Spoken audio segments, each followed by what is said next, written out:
Good afternoon, ladies and gentlemen. I was asked to say a few words about General Pershing and what he means to the Pershing Rifles. I'd also like to take a moment to probably explain what the Pershing Rifles is, give you a brief history, and I'll probably do both. On September 25th, 1891, General Pershing, then a second lieutenant in the 6th Cavalry, became the professor of military science and tactics at the University of Nebraska. Lieutenant Pershing, a graduate of West Point, demanded excellence from his cadets and embarked on a program of discipline and serious military training.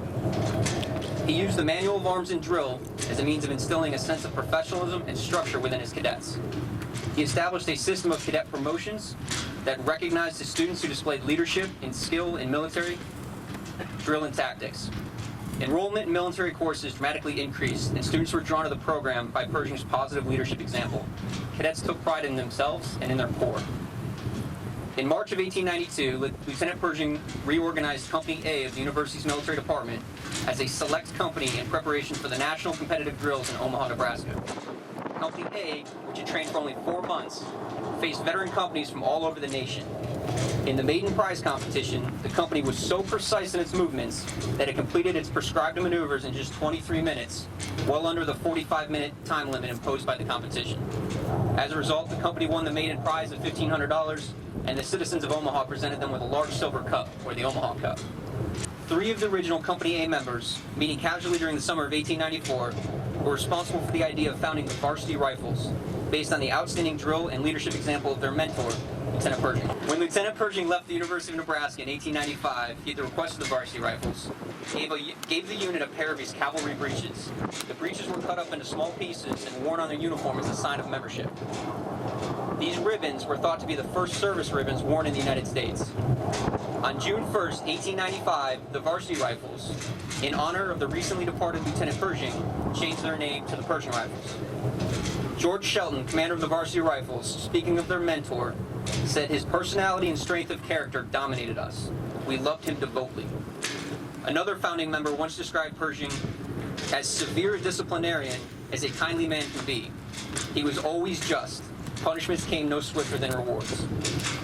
Today, the Pershing Rifles is the nation's only pre-professional fraternal organization of the profession of arms. We're a tri-service organization and have members enrolled in the ROTC programs of the United States Army, Navy, and Air Force. Even today, almost 122 years after we were founded, our program is dedicated to the ideals of professionalism, leadership, and military excellence espoused by our patron. Today, we honor General Pershing. Remember the loss of his wife, Frances, and his 3 daughters, Mary, Ann, and Helen. And in doing so, we not only honor the Pershing family, but we recognize and pay tribute to the important role family plays in support of any uniformed service member. Thank you. We're talking a lot about family today.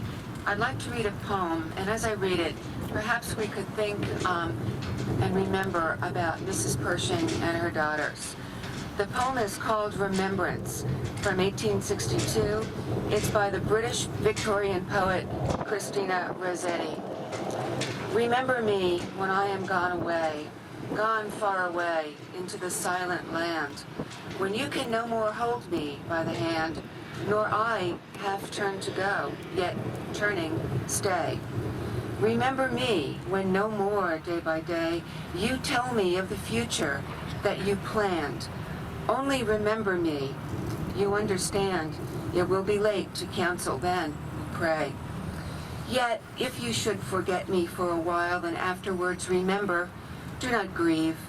For if the darkness and corruption leave a vestige of the thought that I once had, better by far you should forget and smile than that you should remember and be sad.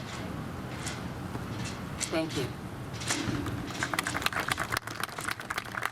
Thank you, Diane.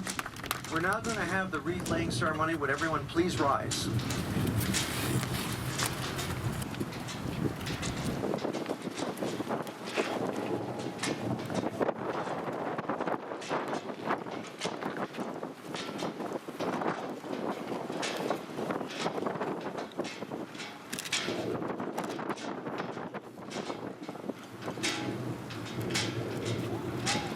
We'll now have a moment of silence, please.